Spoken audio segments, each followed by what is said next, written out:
Ya, Assalamualaikum warahmatullahi wabarakatuh. Bertemu lagi bersama saya Iwan Yuda Kusuma. Kali ini kita akan membahas mengenai interaksi, kontraindikasi, efek samping, dan dosis obat herbal.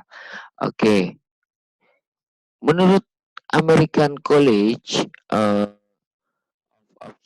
Obstetricians and Gynecologists, maksimal ibu hamil minum teh sebanyak 200 miligram per hari. Itu betul nggak sih gitu ya? Kemudian, apa betul 75% obat berasal dari tumbuhan? Eee, untuk menanggapi dari, dua pernyataan ini, kita harus tahu ya, konsep yang sebenarnya seperti apa. Let's check it out. Oke, konsepnya yaitu ada, obat herbal ya, kita mulai dari bawah, kemudian di mana obat herbal itu mengandung bahan kimia yang beragam, di mana kemungkinan terjadi interaksi yang banyak ya. Interaksi, apa sih itu interaksi gitu ya? Itu adalah modifikasi atau besaran atau durasinya atau modifikasi dari aksi suatu obat atau obat herbal yang ditimbulkan oleh pemberian atau penggunaan substansi lain.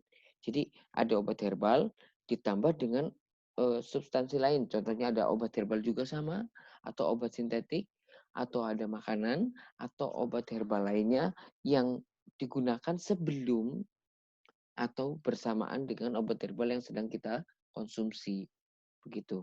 Nah, ada dua tipe interaksi. Yang pertama adalah herbal dan herbal. Yang kedua adalah herbal dan obat atau senyawa kimia lain. Nah, sementara untuk jenis interaksinya itu adalah interaksi secara farmasetik atau dari bentuk sediaan atau formulasinya dan interaksi secara farmakologi ya. Yang dimaksud interaksi secara farmakologi itu ada dua macam, yaitu farmakodinamika dan interaksi farmakokinetika. Loh, bedanya apa Pak? Farmakokinetika dan farmakodinamika Pak? Nah, kalau farmakodinamika adalah respon obat terhadap tubuh. Jadi ketika obat masuk ke dalam tubuh, obatnya itu ngapain? Berubah jadi bentuk seperti apa? Itu dari yang tidak aktif menjadi aktif misalkan. Itu disebut dengan interaksi farmakodinamik. Sementara farmakokinetika adalah kebalikan dari farmakodinamik atau respon tubuh terhadap obat. Kalau kinetik, respon tubuh terhadap obat. Sekali lagi, saya ulangi, kalau dinamik, respon obat terhadap tubuh, sementara farmakokinetik, respon tubuh terhadap obat. Nah, interaksi farmakokinetika dapat terjadi di mana sih? Ada di eh, 4 proses penting, ya, yaitu bisa disebut dengan ADME, A, D, M, dan E. A-nya itu adalah absorpsi atau penyerapan, D-nya itu adalah distribusi atau penyaluran, M-nya adalah metabolisme yang fungsinya adalah mengubah yang tidak aktif menjadi lebih aktif. Kemudian yang terakhir adalah eliminasi, yaitu proses pembuangan atau pengeluaran obat dari dalam tubuh gitu. Oke. Interaksi farmasetik ya. Interaksi farmasetik eh, dapat bersifat fisik atau kimiawi, terjadi pada waktu penyiapan obat herbal. Eh, Sementara untuk interaksi farmakokinetik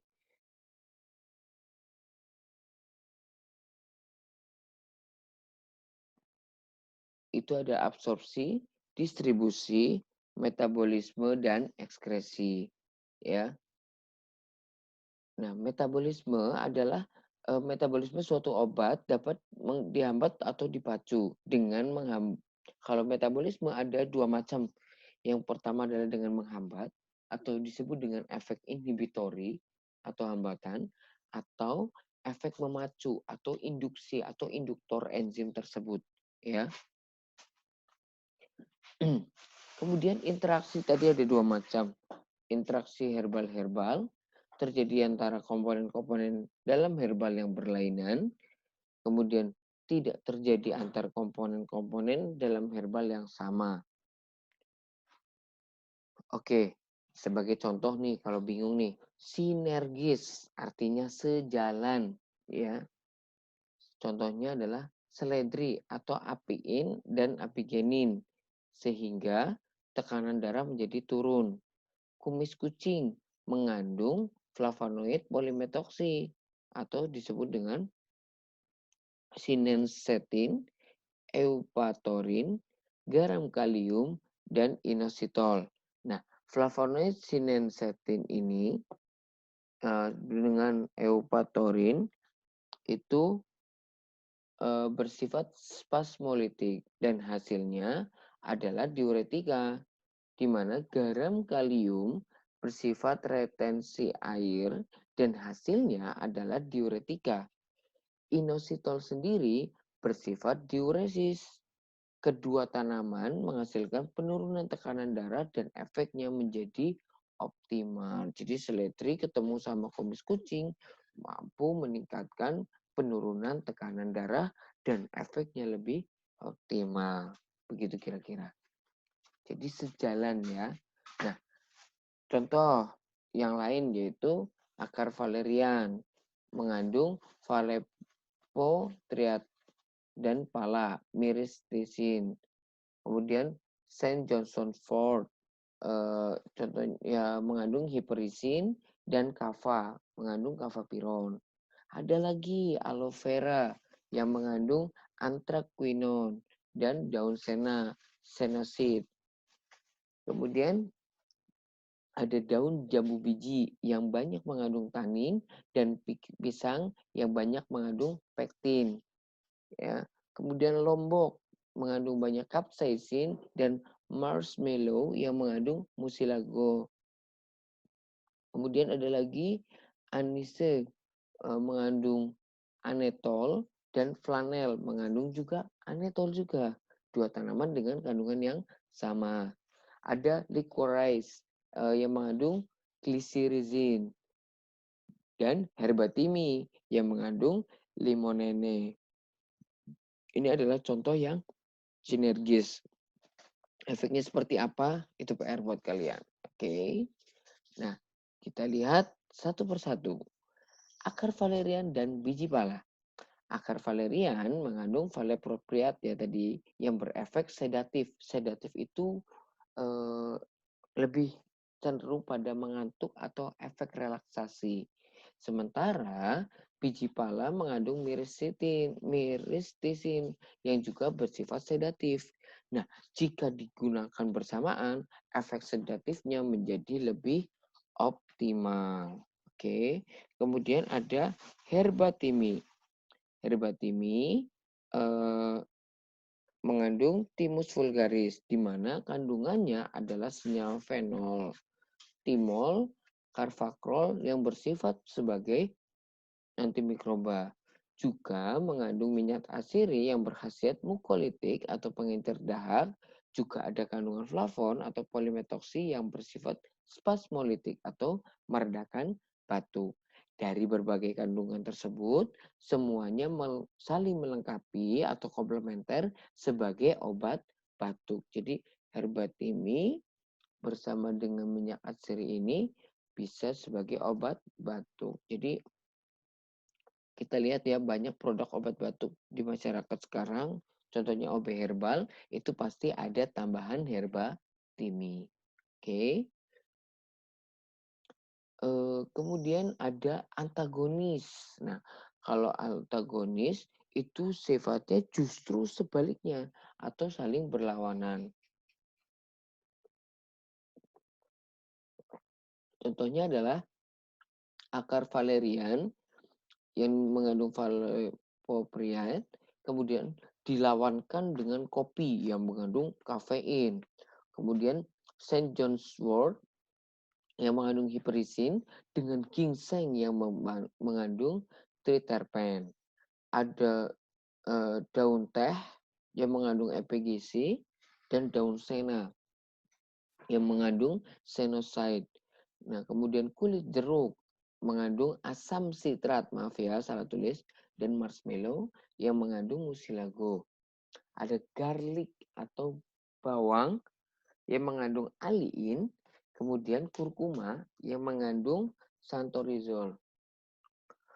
Ada juga sambiloto yang kita kenal sambiloto dengan kandungan paling utamanya yaitu grafolid dengan tebu yang mengandung sukrosa seperti itu. Nah, contohnya daun sena dengan daun tehni yang saling antagonis. Antagonis itu berlawanan.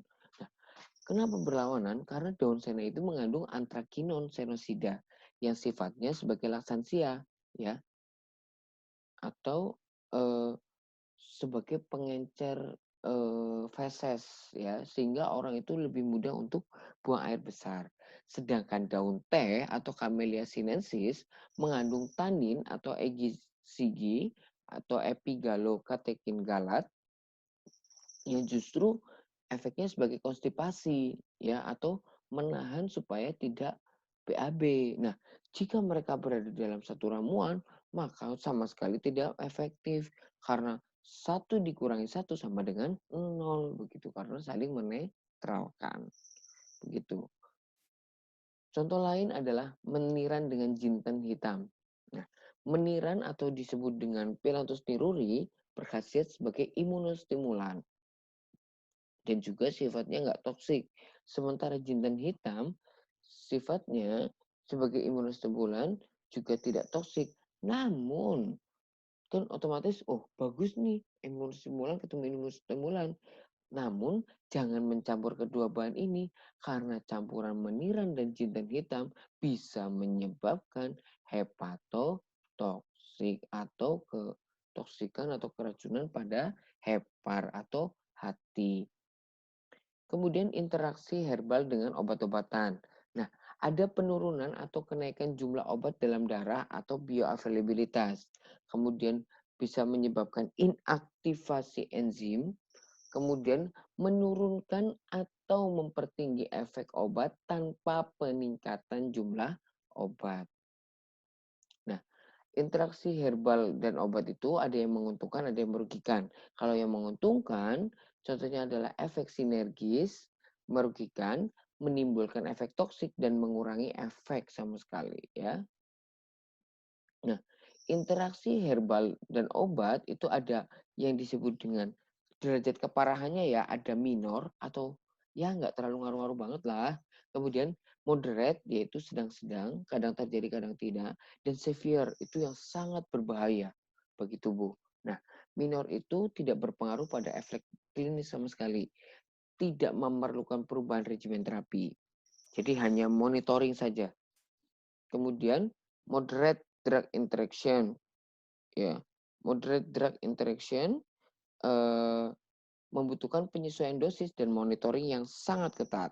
Kemudian kalau severe drug interaction itu berpotensi memberikan toksisitas yang berbahaya. Oke.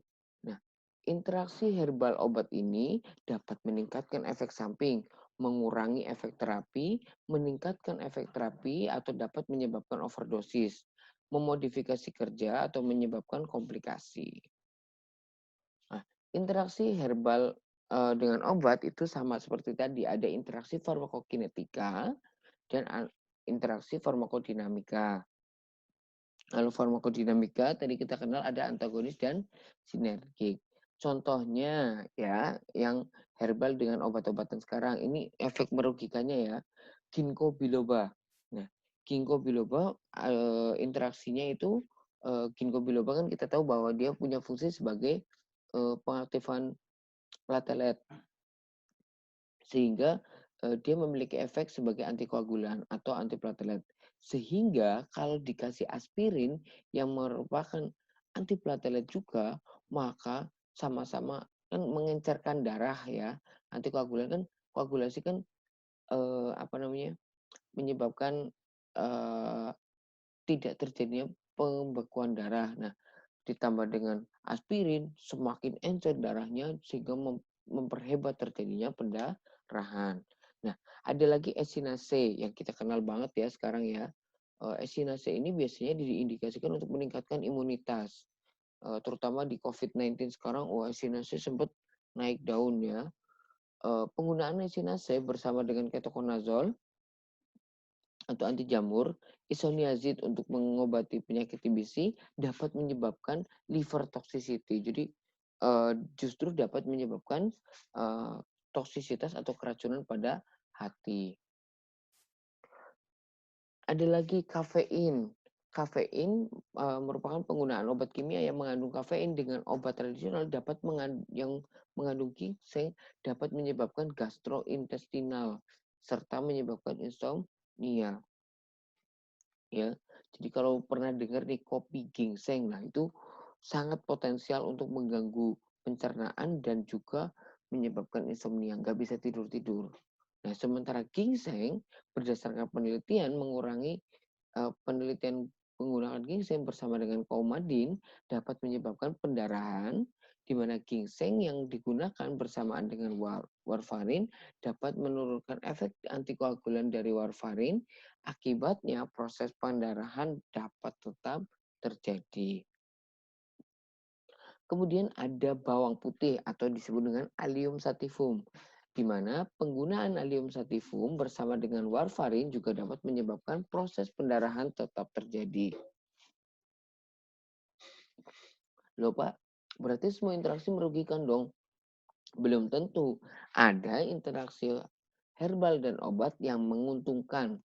Contohnya, rhubarb dan asam akar kelembak yang mengandung tanin menunjukkan efek yang sinergis terhadap obat-obatan S inhibitor seperti captopril. Ini obat jantung ya, di mana dia itu mengurangi kadar kreatinin dalam serum. Ya, jadi dia memperbaiki fungsi dari ginjal. Nah, kemudian buah pare atau Momordica charantia dengan obat diabetes oral maupun dengan tanaman brotowali atau Tinospora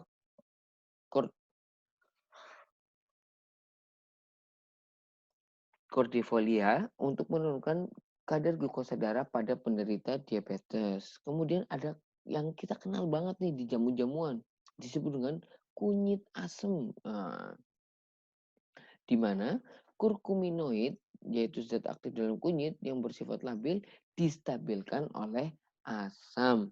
Ya. Kemudian ada juga kunyit dan bawang putih, di mana kunyit dan bawang putih dapat menurunkan kolesterol total, penurunan LDL, trigliserid dan glukosa darah, dan peningkatan kadar HDL. Nah, ini adalah interaksi yang mungkin terjadi antara obat herbal dengan obat sintetik. Ya, ada Dansen, Dongquai, ada ephedra, garlic itu bawang ya, kemudian ginkgo biloba, ginseng, kava, Saint John's wort, dan valerian. Ini adalah interaksi obat-obat yang berinteraksi, dan ini adalah efek yang berbahaya yang mungkin akan muncul jika digunakan secara bersamaan, apalagi terus-menerus. Oke, perbedaan obat kimiawi dan obat herbal. Kalau obat kimiawi lebih diarahkan untuk menghilangkan gejala-gejala saja, bersifat simptomatis atau hanya gejala saja yang hanya untuk mengurangi penderitaannya saja. Bersifat paliatif artinya penyembuhan yang bersifat spekulatif. Bila tepat penyakitnya akan sembuh, bila tidak endapan obat akan menjadi racun yang berbahaya. Lebih diutamakan untuk penyakit-penyakit yang bersifat akut atau butuh pertolongan segera seperti asma akut, diare akut, patah tulang, infeksi akut, dan lain-lain. Kemudian reaksinya lebih cepat, ya, namun bersifat destruktif, artinya melemahkan organ tubuh lain, terutama jika dipakai terus-menerus dalam jangka waktu lama. Kemudian efek samping yang ditimbulkan iritasi lambung dan hati, kerusakan ginjal mengakibatkan eh, lemak darah. Kemudian reaksi terhadap tubuhnya cepat. Sementara kalau obat herbal diarahkan pada sumber penyebab penyakit dan perbaikan fungsi serta organ-organ yang rusak. Sifatnya rekonstruktif atau memperbaiki organ dan membangun kembali organ-organ, jaringan, atau sel-sel yang rusak. Jadi sifatnya kuratif, ya, selain rekonstruktif atau perbaikan dari kuratif, artinya benar-benar menyembuhkan karena pengobatannya pada sumber penyebab penyakit. Lebih diutamakan untuk mencegah penyakit, pemulihan penyakit-penyakit komplikasi menahun, serta jenis penyakit yang memerlukan pengobatan lama. Reaksi lambat tetapi bersifat konstruktif atau memperbaiki dan membangun kembali organ yang rusak. Efek samping hampir tidak ada asalkan diramu dengan herbalis yang ahli dan berpengalaman. Nah, apakah secara umum ini aman gitu ya? Bahan aktif dalam sediaan herbal itu banyak dan suplemen herbal tidak diketahui. Beberapa suplemen herbal telah diketemukan terkontaminasi dengan logam, obat resep yang tidak berlabel, mikroorganisme atau zat lainnya. Kemudian keamanan jamu bergantung pada banyak hal, meliputi susunan kimiawi, cara kerjanya dalam tubuh, cara pembuatannya, dan dosis yang digunakan. Sementara suplemen herbal dapat bertindak dengan cara yang sama seperti obat-obatan. Nah, penggunaan pada pasien tertentu, contoh pada kehamilan. Penggunaan obat herbal pada ibu hamil bisa memicu berbagai bahaya, yang diantaranya bahkan bisa memicu terjadinya keguguran.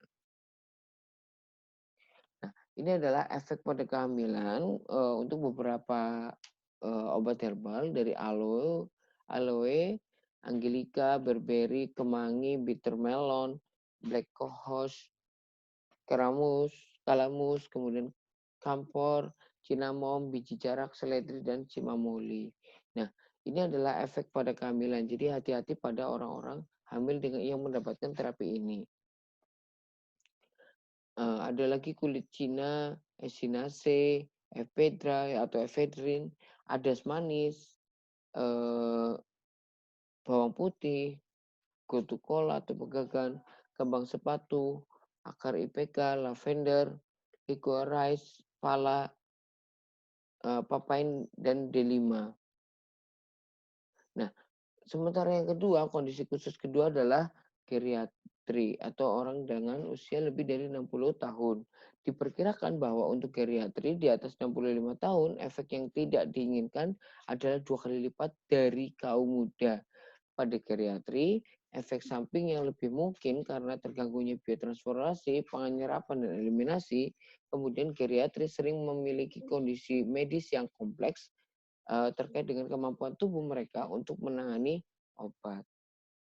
Yang harus diperhatikan nih, jika pasien di atas 65 tahun sebaiknya mulai dengan dosis rendah.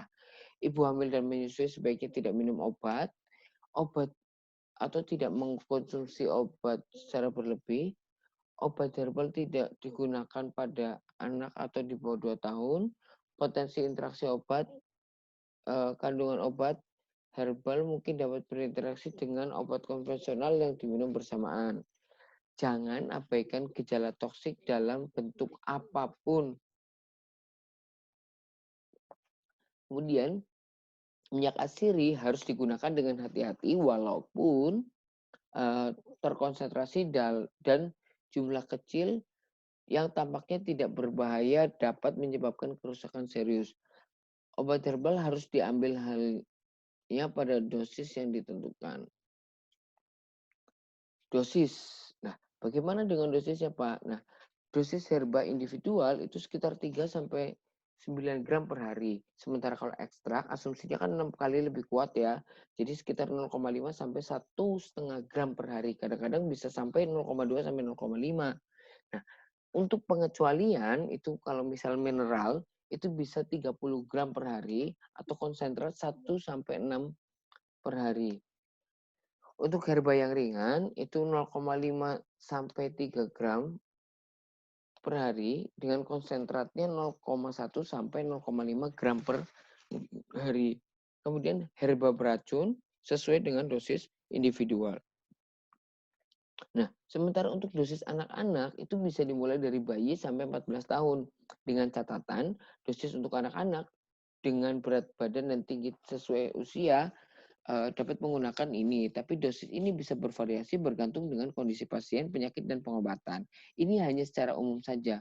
Kalau bayi 1/10, 6 sampai 1 tahun 1/6, 1 sampai 2 tahun 1/4, 2 sampai 4 tahun 1/3, 4 sampai 6 tahun setengah, dan 6 sampai 14 tahun, eee, 2/3, ya. Dosis manula yaitu 70 tahun, yaitu 80% dari dosis biasa, kemudian 90 tahun 50% dari dosis dewasa. Nah, ada kuis di akhir sesi ini, silakan kalian kerjakan. Jelaskan 3 interaksi yang bisa terjadi dari interaksi herbal dengan herbal, yang bersifat sinergis atau saling melengkapi, dan yang bersifat antagonis. Nah, tugas ini dibuat secara individu, ya, masing-masing ditulis, tangan, kemudian dikumpulkan ke ketua kelas, dikompil oleh ketua kelas jadi satu dulu ya, satu kelas, baru dikirim dalam format PDF ke email saya. Ya, berikan nama dan NIM-nya ke ihwanyudakusuma@gmail.com. Terima kasih, itu saja untuk pertemuan hari ini. Mohon maaf bila ada kekurangan. Wassalamualaikum warahmatullahi wabarakatuh.